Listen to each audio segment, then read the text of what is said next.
Sunday को बहुत ज़्यादा हो रही थी गर्मी और सफाई करते समय इतना सारा कचरा निकल गया, तो मैं तो सोच रही थी ये महीने भर का कचरा है। सुहानी और दक्ष आए दिन रोज़ डेली पेपर काट के कुछ ना कुछ बनाते रहते, तो यहाँ मैं मिरर को साफ़ कर रही थी क्योंकि इस पर बहुत ज़्यादा स्पॉट पड़ गए थे और फेस भी अच्छे से दिखाई नहीं दे रहा था। लगभग सफाई करते करते मुझे 12:30 बज गए थे।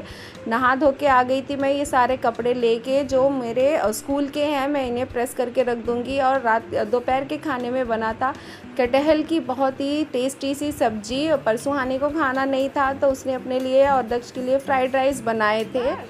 और वो खुद से बना रही थी, कह रही थी कि मम्मी मैं खुद से बनाऊंगी। और खाने के बाद आज हम गए थे फाइनली डॉक्टर के पास। सुहानी के दांतों का लास्ट ट्रीटमेंट चल रहा था और यहाँ सुहानी रो भी रही थी और हंस भी रहे थे क्योंकि डॉक्टर उसे हंसा रहे थे ताकि वो रोए नहीं।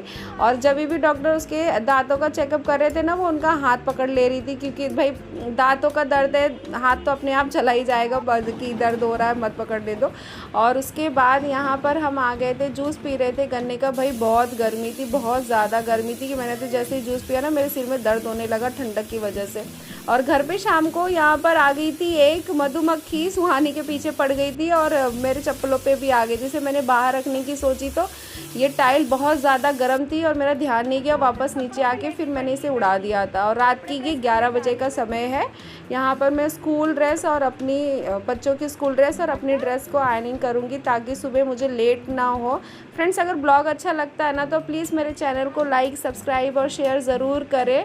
एक तो ये उठ नहीं रही थी, कपड़ों पर लेट गई थी, कह रही थी इसी पे लेटना है। और फिर जब मैंने आयरन गरम किया तब जाके उठी, तो यहाँ कपड़े भी हो गए थे प्रेस। अब